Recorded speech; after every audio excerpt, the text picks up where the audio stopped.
안녕하세요. 저는 며느리와 제2의 삶을 살아가고 있는 70대 여자입니다. 요즘 세상에 딸 같은 며느리는 없다고 하잖아요.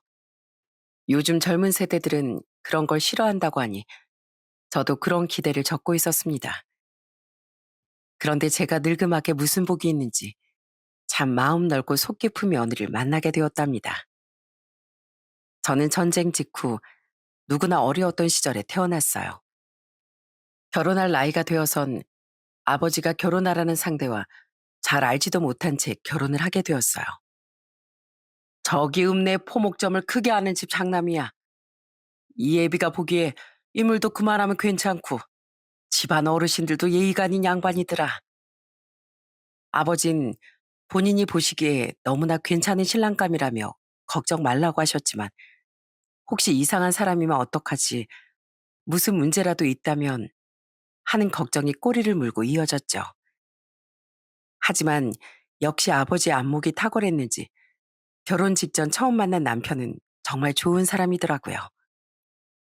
안녕하세요, 효선 씨. 이렇게 갑작스럽게 만나게 되어 많이 당황하셨죠? 걱정도 많으실 것 같고요. 저도 솔직히 긴장하기 마찬가지였습니다. 하지만 오늘 이렇게 효선실 보니 제가 괜한 걱정을 한 것 같네요.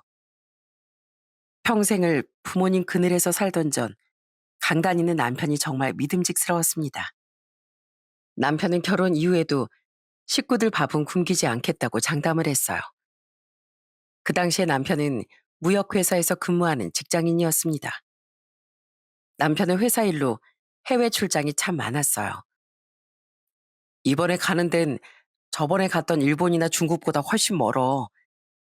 이번엔 중동으로 갈 것 같아. 남편은 일본, 중국, 대만, 중동까지 세계 곳곳을 누비며 무역 일을 했습니다. 저는 남편이 그저 건강히 잘 다녀오기만을 빌고 있었죠. 그로부터 몇 년 뒤 남편은 회사에서 승진하게 되었고 다행히 전보다 직접 출장을 가야 하는 일이 적어졌어요. 시어머니도 이제 시집살인 충분히 했으니 그만 분가하라고 허락해 주셨고요. 시댁에서 나오게 된 저흰 작은 아파트를 구해 본격적인 신혼생활을 시작했습니다. 아주 풍족하진 않았지만 그래도 아들도 하나나 열심히 키웠습니다. 저희 아들 상준인 어릴 적부터 똑똑하고 야무져서 학교에서 전교회장을 할 정도였어요. 그러다 보니 언제나 집안의 자랑이었죠. 아이고, 우리 손자 누굴 닮아서 이리 머리가 좋나. 산수도 잘하고 국어도 잘하고 못하는 게 없네. 어머님, 이번에 우리 상준이 전교회장으로 뽑혔어요. 반회장도 아니고 전교회장이요. 그게 정말이야? 아이고, 장한 내 손자. 나중에 커서 교수님도 하고 회장님도 하고 높은 자리도 다 하겠네. 그걸 어떻게 다 해요, 할머니. 아이 참, 몸이 10개라도 부족하겠어요. 학창 시절 내내 공부를 잘하던 아들은 당연히 서울에 있는 명문대에 입학했습니다. 졸업 이후엔 꽤 좋은 직장에 취직도 했고요. 직장에서도 성과가 좋았는지 큰 프로젝트도 맡는다고 하고 오래 걸리지 않아 승진까지 했죠. 아들이 취직한 지 5년 차쯤엔 남편이 정년 퇴임을 하게 되었습니다. 남편은 평생을 한 회사에서 열심히 일한 공으로 퇴임식에서 공로패도 받고 후배들의 큰 박수 속에 꽃다발까지 받았습니다. 이제 회사를 떠나는 사람인데 다들 이렇게 배웅해 주시니 정말로 감사드립니다. 제가 이 회사에서 일한 지도 30년이 넘었더군요. 처음 입사한 게 엊그제 같은데 말이죠. 이렇게 남편까지 은퇴하니 정말로 인생의 중요한 페이지를 다 지나온 것 같았습니다. 아들은 아버지 은퇴하신다고 맛있는 밥도 사주고 좋은 옷도 한 벌 해주더니 아직 제일 중요한 선물이 남았다고 저를 주차장으로 이끌었어요. 이미 너한테 충분히 받았는데 뭘 또 준다고 그러니? 너무 무리할 것 없대도. 절 주차장으로 끌고 간 아들은 급기야 남편의 눈까지 가리며 이렇게 말했습니다. 아빠, 잠깐만요. 절대로 눈 뜨시면 안 돼요. 엄마도 비밀이에요. 이게 제가 아빠 은퇴 선물로 꼭 드리고 싶었던 거예요. 짜잔. 저희는 아들의 선물을 보고 정말 깜짝 놀라고 말았습니다. 아들이 준비한 선물은 바로 승용차였어요. 사실 더 좋은 차로 선물해 드리고 싶었는데 지금 제 능력이 여기까지더라고요. 하지만 조금만 기다려 주세요. 제가 이것보다 훨씬 좋은 선물 많이 할게요. 이제 아빠 은퇴도 하셨으니까 두 분 좋은 곳으로 여행 많이 다니시라고 준비했어요. 저는 차 선물을 보고도 깜짝 놀랐지만 무엇보다 우리를 생각해주는 아들의 마음씨 크게 감동했습니다. 우리 아들 다 컸네. 다 컸어. 정말 고맙다 아들. 부모라고 크게 해준 것도 없는데 어떻게 이런 효자 아들을 낳았나 모르겠다. 그래도 엄마 아빠한텐 너만한 선물이 없으니 앞으로 무리하지 말고 너 쓰고 싶은 데 써. 알겠지? 이렇게 참 고맙게도 아들에게 큰 선물을 받고 저희는 좋은 곳으로 여행도 다니고 아주 오랜만에 부부끼리 오붓하게 구경도 많이 다녔습니다. 이제 남은 소원이 있다면 우리 아들이 좋은 사람을 만나 결혼했으면 좋겠다 정도였는데 역시 효자인 아들은 좋은 시기에 결혼하고 싶은 사람이라며 며느리를 소개하더라고요. 그때 아들의 나이가 30 초반쯤이었어요. 쑥스럽지만 엄마 아빠께 이 사람 빨리 소개해드리고 싶었어요. 저에게 너무나 좋은 사람이거든요. 인사해, 우리 부모님이셔. 안녕하세요. 처음 뵙겠습니다. 김은이라고 해요. 오빠가 두 분 칭찬을 많이 했는데 이렇게 만나 뵙게 되니 정말 좋으신 분들이신 것 같아서 기뻐요. 나도 반가워요. 우리 아들이 너무 좋은 사람을 만났다고 그랬는데 정말 좋은 아가씨를 만났네. 나야말로 앞으로 잘 부탁해요. 며느린 첫인상처럼 유순하고 상냥한 사람이었어요. 상견례 자리에서 사돈 어르신을 보니 며느리가 누굴 닮았는지 알 것 같더라고요. 사돈 어른 사부인 모두 며느리와 웃는 모습이 똑 닮은 단란한 가족이더군요. 사돈 어른과 사부인을 뵈니 우리 며느리 인품이 훌륭한 이유를 알겠습니다. 우리 아들이 좋은 사람을 만난 것 같아 아주 마음이 든든합니다. 저희야말로 너무 감사드리지요. 우리 사이가 아주 책임감 있고 든든해서 마음이 놓입니다. 이제 두 집안이 한 가족처럼 지내면서 서로 잘 챙기고 돕고 지내면 참 좋겠네요. 상견례 때부터 사이가 좋던 사돈 댁과 저희 부분, 애들을 결혼시키고 나서도 종종 식사도 하고 안부도 물을 정도로 가까운 관계를 유지했습니다. 며느리와 저도 성격이나 취향이 잘 맞는 편이라 정말 딸 하나가 생긴 기분이었어요. 어느 날은 집안 인테리어에 대한 이야기가 나온 적이 있는데요. 그때 계절이 봄이기도 했고 전 원래부터 따뜻하고 아늑한 분위기를 좋아했어요. 그런데 며느리와 이야기를 나누다 보니 서로 비슷한 취향을 가지고 있더라고요. 아니, 이번에 소파를 좀 바꿀까 하거든. 그 전에 쓰던 게 너무 낡아서 난 거실이 환해지게 밝은 색깔이었으면 좋겠구나. 어머님, 그러면 이 소파는 어떠세요? 전 이 색깔이 제일 화사하고 예뻐 보이는데 왠지 딱 어머님 취향이실 것 같아서요. 이것뿐만 아니라 평소에 집에서 자주 차를 마시는 편이었는데 어느 날 며느리가 선물이라며 가져온 찻잔 세트가 제 취향에 딱 맞더라고요. 넌 어쩜 내 취향을 이렇게 딱 맞추니? 꼭 내 속에 들어갔다 나온 것 같다. 며느리가 이토록 저희에게 잘하다 보니 전 아들에게 언제나 무슨 일이 있든 며느리 은희부터 챙기라고 신신당부했습니다. 제가 잔소리하지 않아도 아들이 알아서 잘 해주겠지만 며느리가 너무 예뻐서 자연스럽게 며느리 편부터 들게 되었어요. 옛날 어르신들이 좋은 일일수록 복 달아나니까 입조심을 하라고 하셨는데 전 날마다 주변의 아들 며느리 자랑을 할 정도였어요. 하지만 하늘에서 제 자랑을 듣고는 겸손을 알려주고 싶으셨는지 이때까지 큰일 한 번 없던 집안에 큰 우환이 생기고 말았습니다. 이때까지 건강하던 남편이 갑자기 쓰러져 병원에 실려가게 된 것이었어요.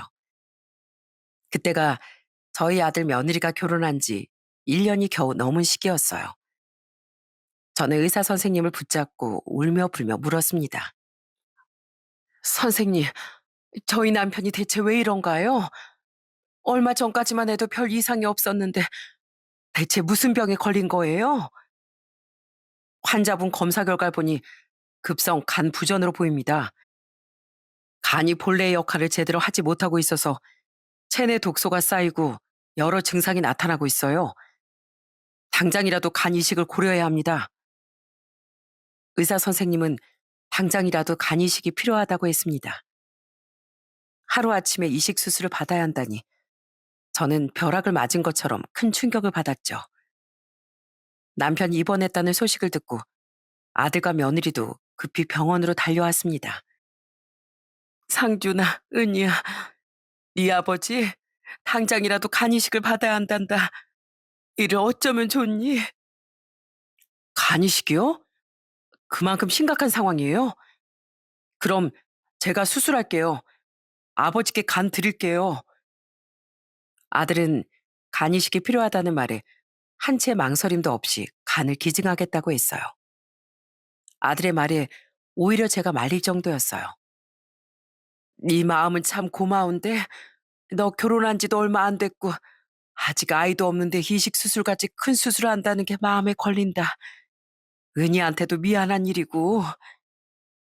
어머님, 저도 이 사람 걱정도 되고 두려운 마음도 있지만 지금은 아버님이 회복하실 방법부터 찾아야 할 것 같아요. 저는 남편의 선택을 지지해주고 싶어요.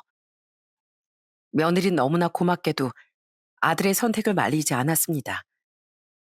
사실 전 며느리가 간 이식 수술을 반대했어도 뭐라 할 말이 없었을 것 같아요. 이제 신혼인 애들인데 아무래도 위험한 수술이라 걱정이 앞설 테니까요. 그런데도 아들 며느리가 저보다 더 먼저 나서서 남편을 생각해주니 눈물이 멈추지 않을 정도로 고맙고 미안했습니다. 네 아버지도 깨어나면 정말로 고마워할 거야.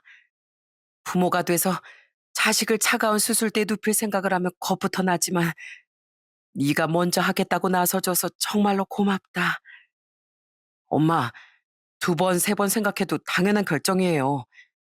제 몸 모든 걸 부모님이 주신 건데 당연히 기증해드려야죠. 요즘 기술이 좋아져서 크게 위험하지도 않대요. 그렇게 남편은 아들에게 오른쪽 간의 일부를 이식받게 되었습니다. 아들은 수술을 잘 마치고 2주간 병원에 입원하며 건강을 회복했어요. 남편도 간을 이식받은 이후에 계속 면역 억제제를 맞으며 고생하긴 했지만 몇 개월 지나지 않아 일상생활을 거뜬히 해낼 정도로 빠르게 회복을 했습니다. 이게 다 우리 아들 며느리 덕분 아니겠어요? 아들아, 며느라, 너희가 내 목숨을 살렸다. 미안하고 고맙구나. 이걸 너희에게 앞으로 무엇으로 보답해야 하나 걱정이야. 아버님, 제가 바라는 보답이 딱 하나 있는데 들어주시겠어요? 오냐, 무엇이든 말해봐라.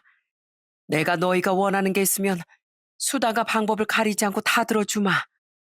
그게 뭐냐면요. 아버님이 완전히 회복하셔서 저희랑 매주 운동하러 다니시는 거예요. 술도 딱 끊으시고요. 어때요? 너무 어렵지 않은 보답이죠? 며느리는 아버님이 건강만 회복하시면 그걸로 된다며 빙그레 웃었습니다. 남편은 며느리의 말을 듣고 한참을 조용히 있더니 눈가가 금세 붉어져선 울먹이기 시작했어요. 저희에겐 아버님이 살아계신 것만으로도 큰 기적이에요. 그러니까 이제부턴 건강하게 오래오래 우리 곁에 있어주세요. 약속하신 거예요, 아버님? 남편은 몇 번이고 고개를 끄덕이며 꼭 그러겠다고 약속했습니다. 그 이후 남편은 자식에게 빚진 목숨 함부로 쓸 수 없다며 운동도 열심히 하고 술, 담배도 딱 끊어버렸어요. 아들도 무사히 건강을 회복해서 완전히 정상적인 생활로 복귀했고요. 며느린 그로부터 몇 년 뒤 또다시 큰 선물을 저희에게 안겨주었어요. 딱 좋은 타이밍에 손자 한 명, 손녀 한 명을 제 품에 안겨준 것이었죠. 은희야, 난 이제 세상 부러울 게 하나도 없다. 어디 하나 모자람 없이 아들 손주 하나, 딸 손주 하나씩 안겨주니 내가 여기서 무슨 욕심을 더 내겠어. 고맙다, 고마워. 내 며느리가 우리 집안 최고 복덩이야. 2살 터울로 태어난 손주들은 아들과 며느리를 반반씩 닮아서 정말 귀엽고 사랑스러웠습니다.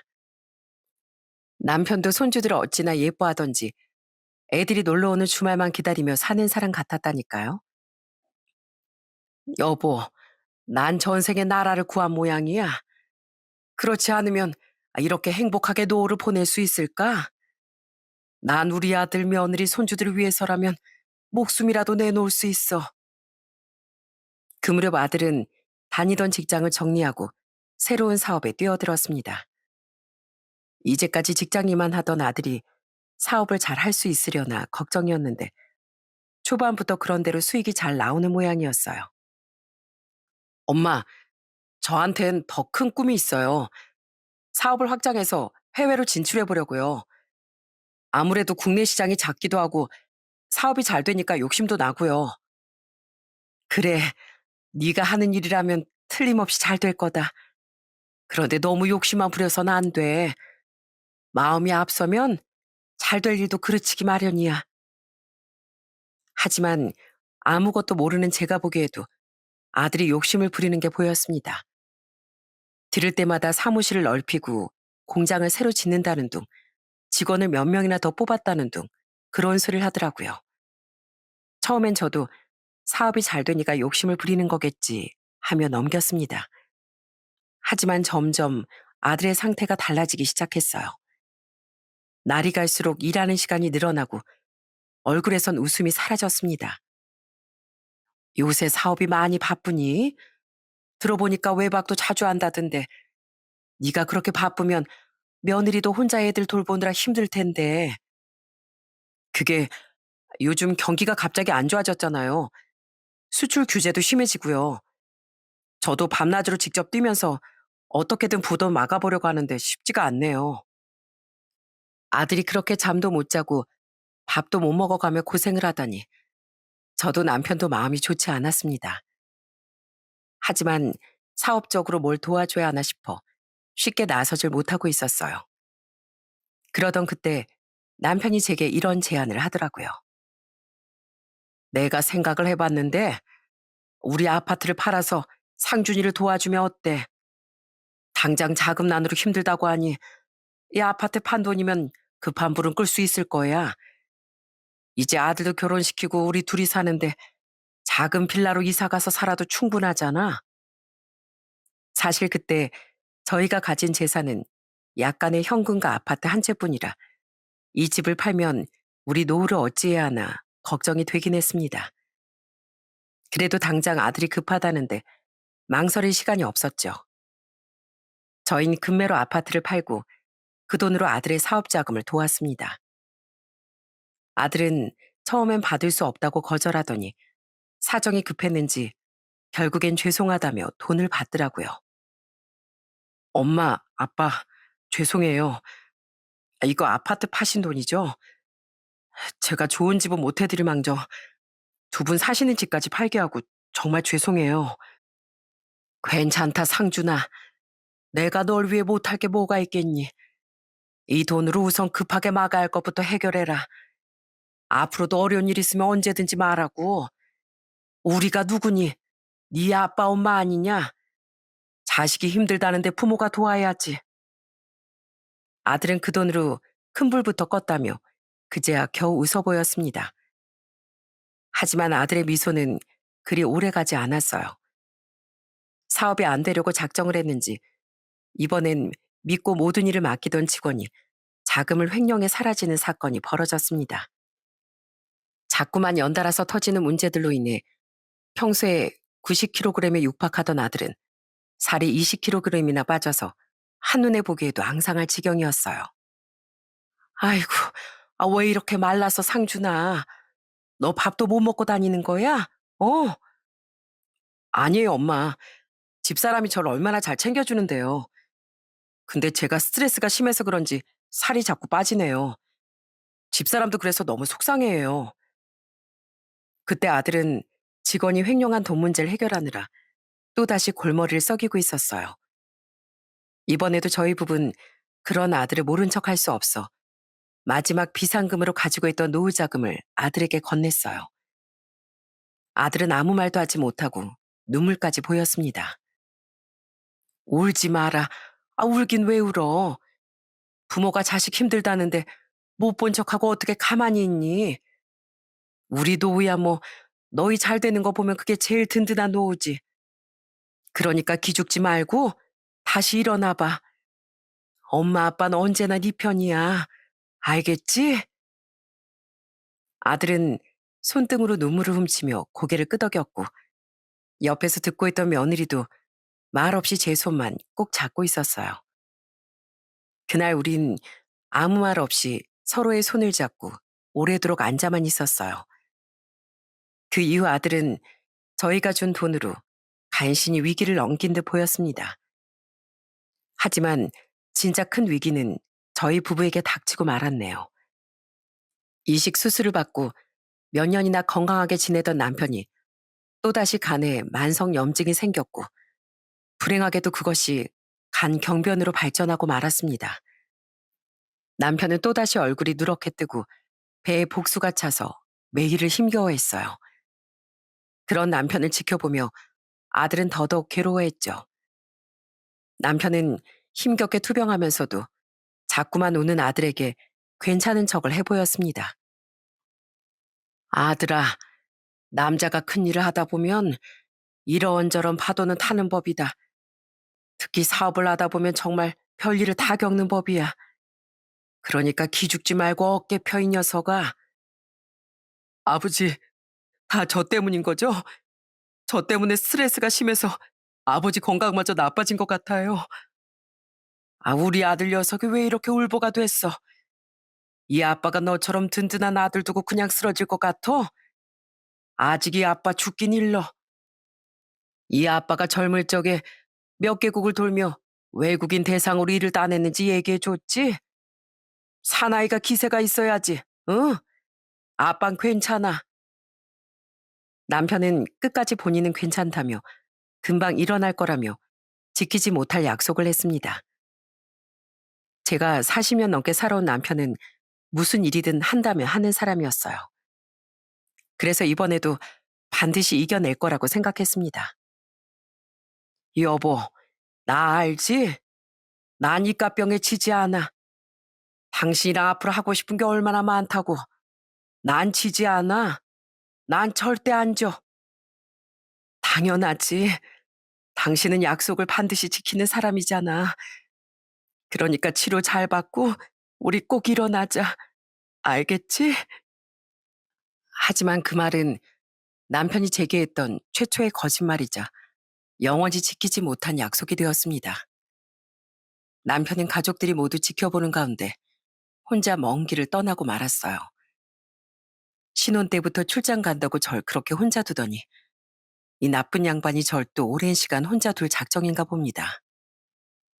이 나쁜 사람아, 또 나만 두고 어딜 가는 거야? 중동보다 멀고 무서운 곳으로 혼자 가버린 거야? 이제 날 지켜줄 시부모님도 안 계신데 왜 또 당신 혼자 바쁘게 떠났어? 이 무심한 양반아. 그렇게 남편을 떠나보내고 사망보험금이라는 얼마 정도의 돈이 남편의 빈자를 대신했습니다. 저는 그 돈을 아들에게 모두 주었어요. 남편도 아마 그러길 바라고 있을 것 같았거든요. 이게 네 아버지 사망보험금이야. 이제 우리가 해줄 건 이것뿐이로구나. 부디 이 돈을 마지막으로 사업 문제가 해결됐으면 좋겠다. 엄마, 제가 이 돈을 어떻게 받아요?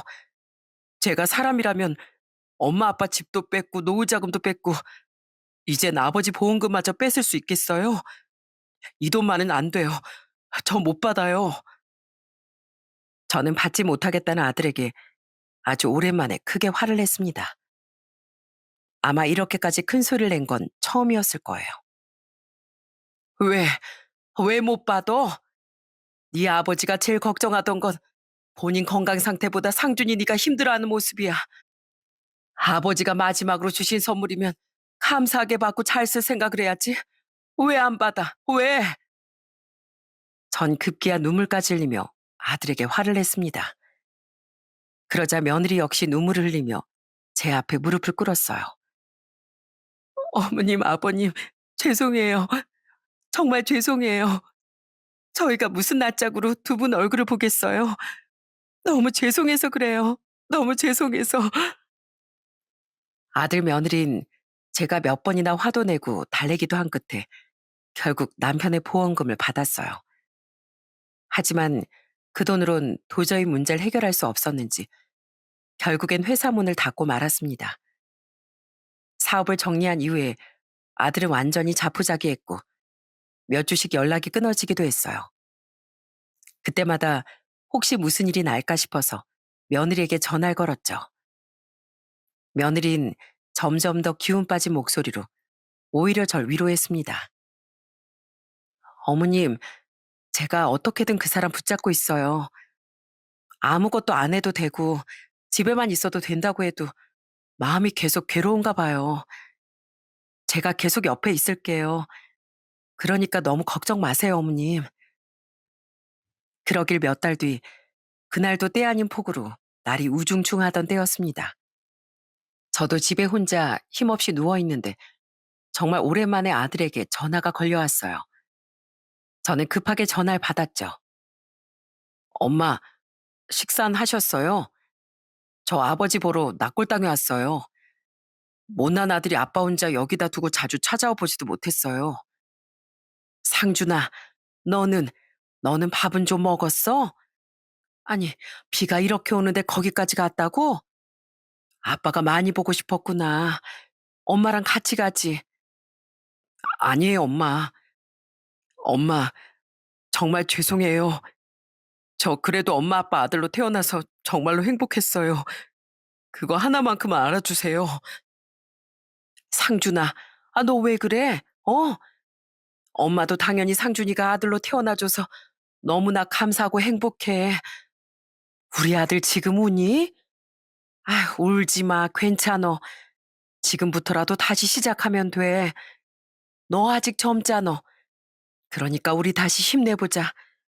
엄마가 최선을 다해 도울게. 저는 어떻게든 아들을 힘이 나게 해주고 싶어서 자꾸 위로를 하고 용기를 북돋아 주었습니다. 그런데도 아들은 계속 울기만 했어요. 저는 자꾸 안 좋은 예감이 들어서 한참이나 전화통을 붙들고 아들 이름을 불렀습니다. 엄마, 저 집에 잘 들어갈게요. 걱정 마세요. 여기 사람이 많아져서 이제 끊어야 할 것 같아요. 제가 다시 전화 드릴게요. 하지만 아들은 다음 날에도 그 다음 날에도 전화를 걸지 않았습니다. 제가 매일 수십 통, 수백 통씩 전화해도 받지 않았어요. 물론 며느리에게도 전화를 했지만 점점 더 불안하게 며느리도 전화를 받지 않더군요. 아들네 집에 찾아가도 아무도 문을 열어주지 않았고요. 그리고 그로부터 한참 뒤 며느리에게 전화가 걸려왔습니다. 어머님, 어머님 어떡해요? 정말 어떡해요? 너 아니지? 설마 아니지? 아, 울지마 말고 말해봐. 설마 내가 생각하는 거 아니지? 전 속으로 제발 제 예감이 틀리기를 바라고 또 바랬습니다. 하지만 곧이어 며느리에게 들려온 말은 제 예감보다 훨씬 더 잔인한 현실이었어요. 그이가 발견됐는데요. 발견됐는데 그이가 숨을 안 쉰대요. 그이가 숨을... 며느리의 말에 숨이 막힐 듯한 고통을 느낀 건 바로 저였습니다. 병원에 도착하니 저희 아들이 내 아들이 싸늘한 주검이 되어 절 맞이했어요.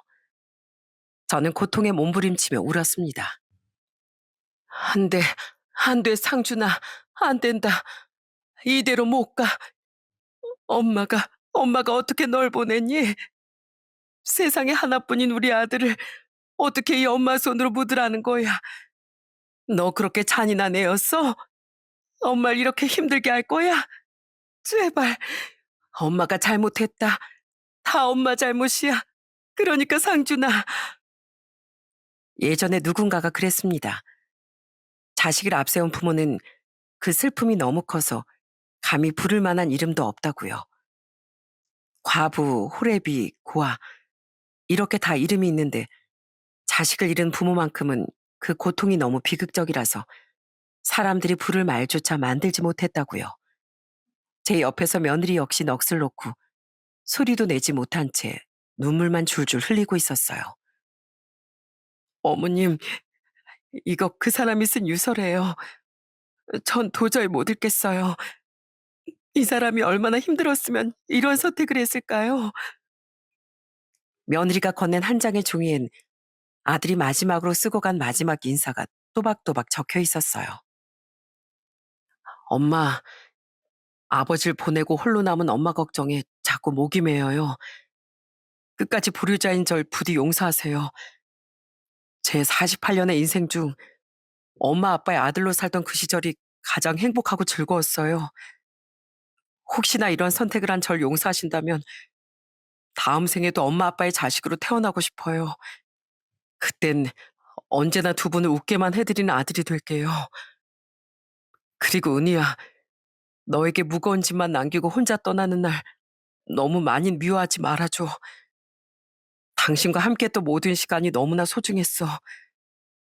은희 네가 내 곁에 있어줘서 내가 얼마나 큰 위로를 받고 지금까지 버틸 수 있었는지 고맙다는 말로는 부족한 이 마음만 두고 간다. 우리 아이들 커가는 거 보면서 언제까지고 당신 손을 잡아주고 싶었는데 더는 버티지 못할 것 같아. 정말 미안해. 그래도 당신 곁에 있는 우리의 봄을, 우리 아이들을 보면서 꼭 행복하게 살아줘. 당신과 우리 애들이 웃는 모습에 나도 하늘에서 함께 웃을게. 고마워. 그리고 미안하다, 은희야. 저는 아들의 유서를 읽으면서도 심지어 아들의 장례를 치르면서도 아들의 부재를 전혀 받아들이지 못했습니다. 며느리 역시 완전히 정신을 놓은 사람처럼 몇 번이나 실신하고 깨어나선 또 울다가 쓰러지길 반복했어요. 저는 그런 며느리를 껴안은 채 끝도 없이 울었습니다. 간신히 주위 친척들의 도움으로 아들의 장례식을 끝내고 집으로 돌아온 전 살기를 거부한 사람처럼 종일 잠만 잤습니다. 꿈에선 남편도 아들도 모두 만날 수 있을 거라는 희망 때문이었어요. 그리고 그날 이후로 며느린 깜쪽같이 사라져버렸습니다.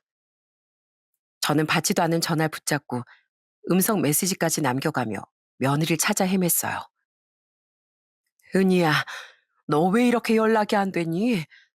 무슨 일이 있는 거 아니지? 어? 너 절대로 나쁜 생각하면 안 된다. 남은 네 애들을 생각해야지. 제발 내가 이렇게 부탁할게. 하지만 역시나 연락은 돌아오지 않았고 저는 곧바로 사돈댁에 연락을 넣었습니다.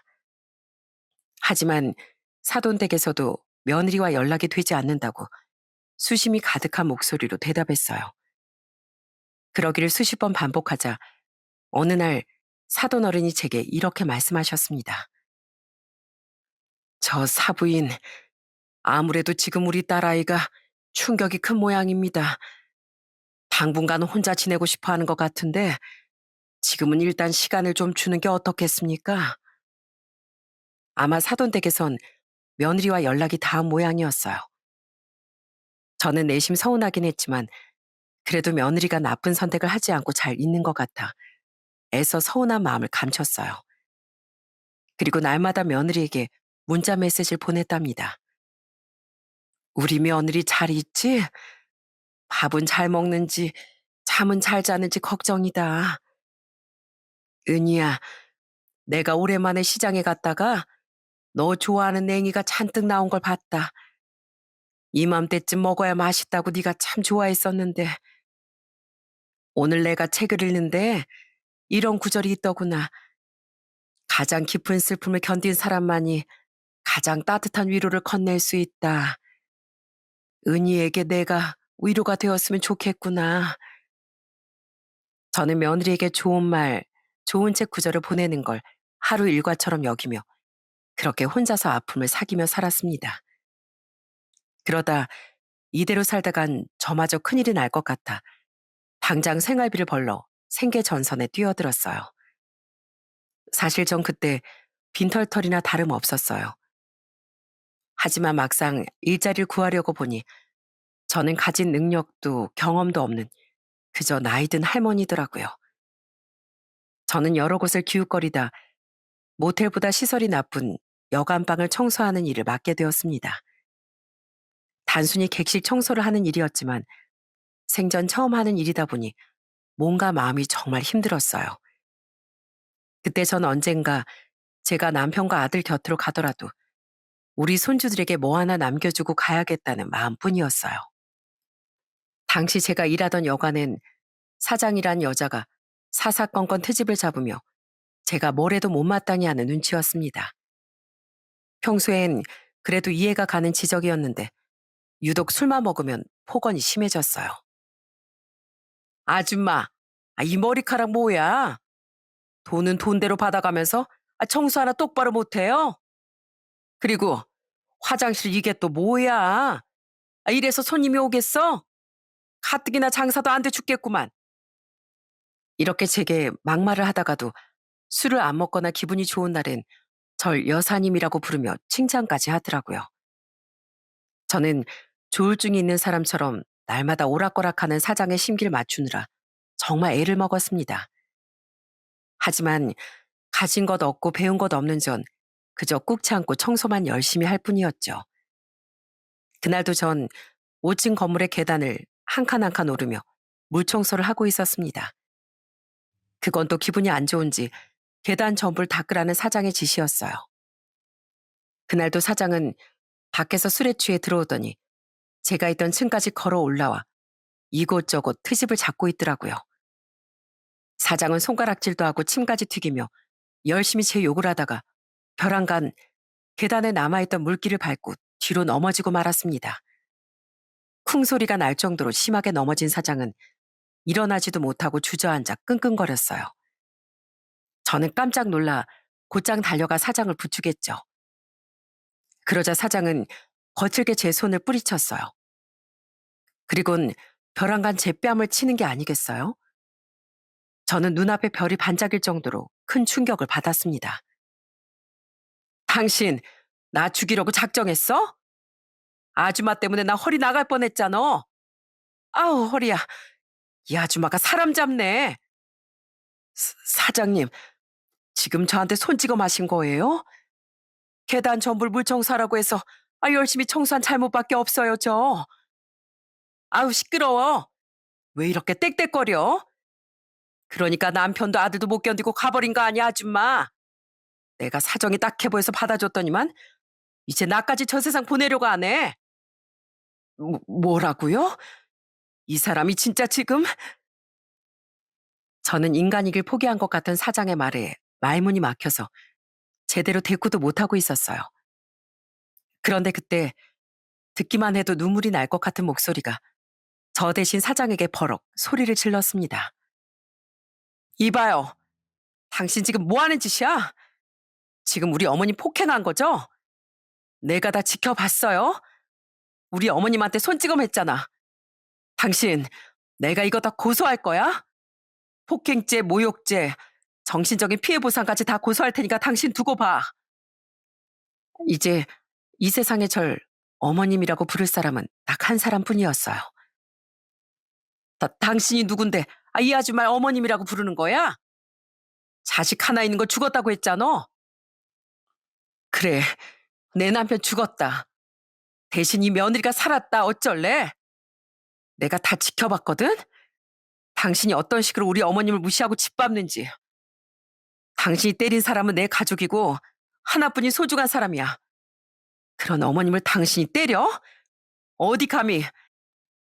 당신 말 당신 행동 내가 다 지켜봤고 저기 CCTV 있는 것도 확인했거든? 나 지금 당장 고소장 접수할 거고 직장 내 괴롭힘으로 노동청에도 신고할 거야. 당신이 지금 누굴 건드렸는지 똑똑히 지켜봐. 며느린 그걸로 그치지 않고 당장 1일 뒤에 신고 전화를 걸었습니다. 며느린 여기 어떤 미친 사람이 어머님을 때리고 욕을 했다며 급하게 경찰을 불렀어요. 아, 제발 진정 좀 해요. 네? 내가 계단에서 넘어진 게 너무 아파서 그래서 잠깐 욱했던 거예요. 평소에 내가 여사님께 얼마나 잘한 줄 아시잖아요. 그러니까 우리 무섭게 경찰 부르지 말고 원만하게 대화로 합의를 하면 어떨지. 내가 보상도 해드릴게요. 나 여기서 또 경찰서 붙들려고 하면 진짜 큰일 나요. 그제서야 사장은 손이 발이 되도록 빌었습니다. 아무리 경찰을 불렀어도 사장이 왜 이렇게 저자세로 나오나 했더니 그 이유는 사장과 경찰서에 간 후에 알게 되었어요. 알고 보니 그 사장은 이미 폭행 혐의로 집행유예를 받은 상태였습니다. 이 기간에 또다시 범죄를 일으키면 가중 처벌이 될 테니 그게 무서웠던 거죠. 여사님, 제발 며느리 좀 알려봐요. 나 또 조사받으면 그때 완전히 인생 종친다고. 왜 또 반말이야? 나 이젠 안 참어. 사람이 잘못했으면 벌을 받아야지. 당신 내 나이가 몇인지 나 알아? 들어보니까 당신 술 문제로 원래 가지고 있던 건물도 다 날려먹고 딸랑 2억 원 하나 남았다며? 이제 이 후진 건물마저 날려먹겠네. 그리고 그 순간 영화처럼 경찰관 두 분이 나타났습니다.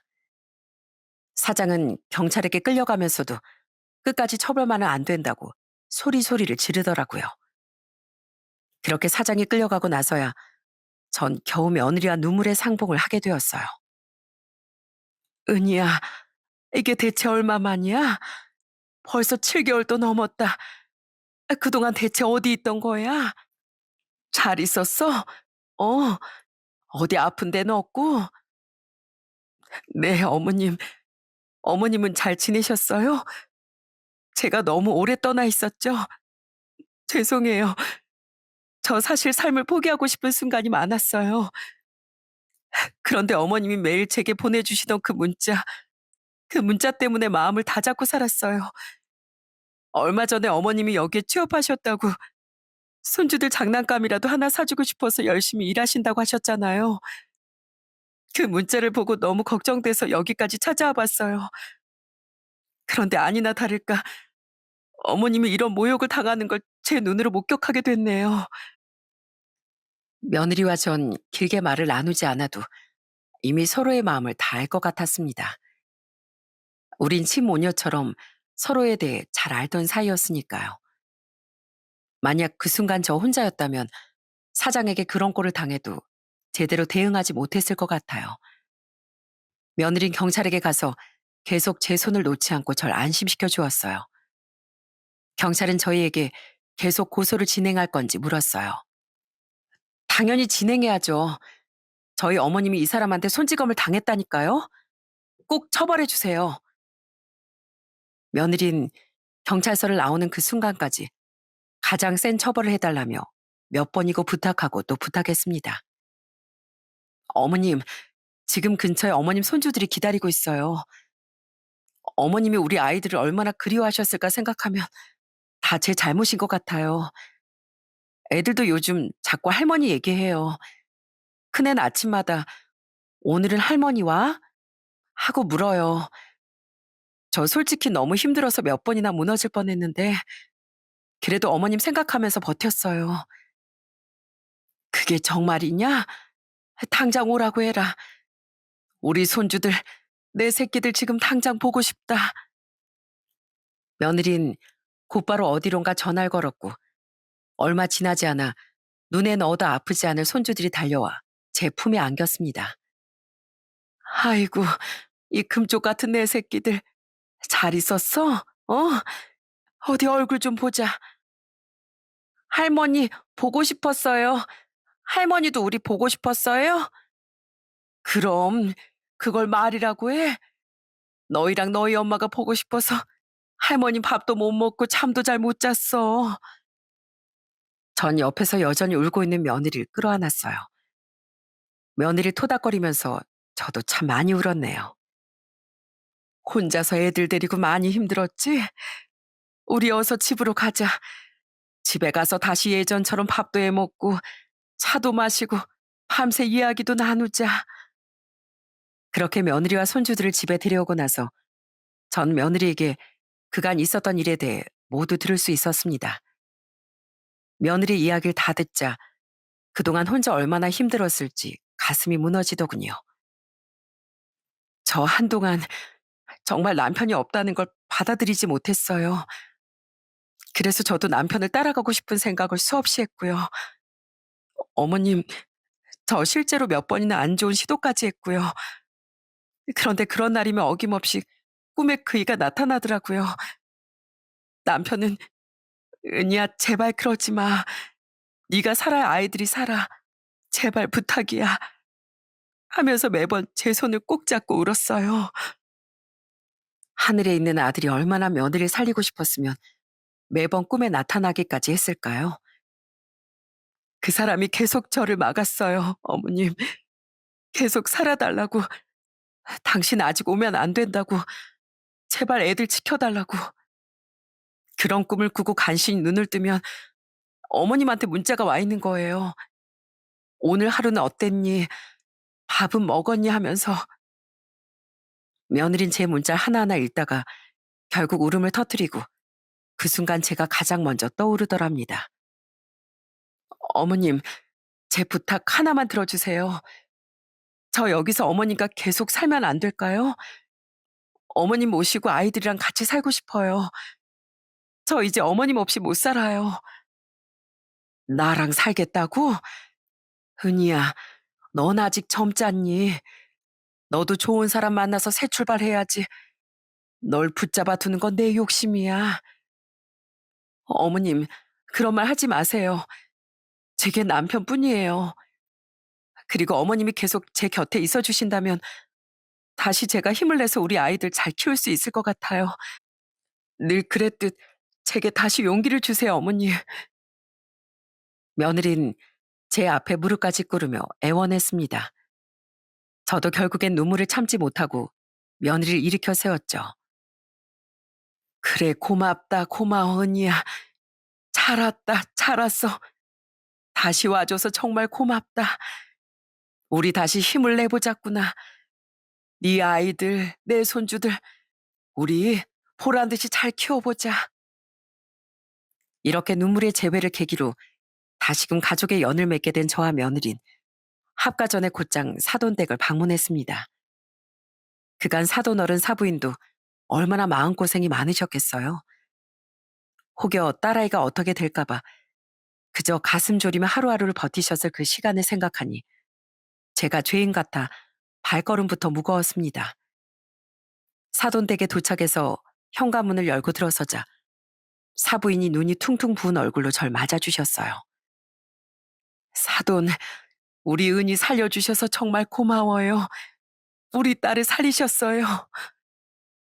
저는 사부인의 두 손을 꼭 붙잡고 조심스럽게 말했습니다. "제가 살린 게 아니에요, 사부인. 우리 며느리가, 우리 은희가 용기를 내준 거예요. 저도 그게 얼마나 고마운지 몰라요." 그날 이후로 며느리와 전 한 지붕 아래에서 아이들을 키우며 살아가고 있습니다. 이 모든 게 사돈댁에서 많은 도움을 주신 덕입니다. 저와 며느린 다시 살아갈 힘을 얻고자 동네에서 아주 작은 반찬 가게를 열었어요. 가게에 오는 손님마다 저와 며느리가 모녀지간이냐고 묻곤 합니다. "꼭 제 딸 같지요?" "사실은 딸보다 더 가까운 사이랍니다." 며느리도 가끔은 제가 친엄마라고 장난을 치기도 하더라고요. "어머님, 오늘 감자조림은 제가 할게요. 대신 나물무침은 어머님이 해주셔야 돼요. 저는 왜 같은 재료를 써도 어머님이 하신 맛이 안 날까요?" 내 입에 네 감자조림이 훨씬 맛있다. 오늘 감자조림 나오는 날이면 장사가 아주 잘 되겠구나." 정말 그럴까요? 그럼 오늘 우리 매출 50만 원에 한번 도전해 볼까요? 아유, 그거 좋지. 오늘 50만 원 넘으면 우리 저녁에 소고기 구워 먹자. 애들도 좋아하겠다. 며느리와 전 오늘도 이렇게 서로를 위로하고 격려하며 살아가고 있습니다. 가끔은 웃고 가끔은 눈물 짓지만 이젠 가족이란 이름으로 다시 살아갈 힘이 생겼어요. 벼랑 끝에 내몰린 것 같은 순간에도 제게 언제나 손을 내밀어주는 소중한 사람들이 있어 오늘도 전 씩씩하게 살아보렵니다. 그럼 전 이만 오늘 제 사연을 마치도록 하겠습니다. 들어주셔서 감사합니다.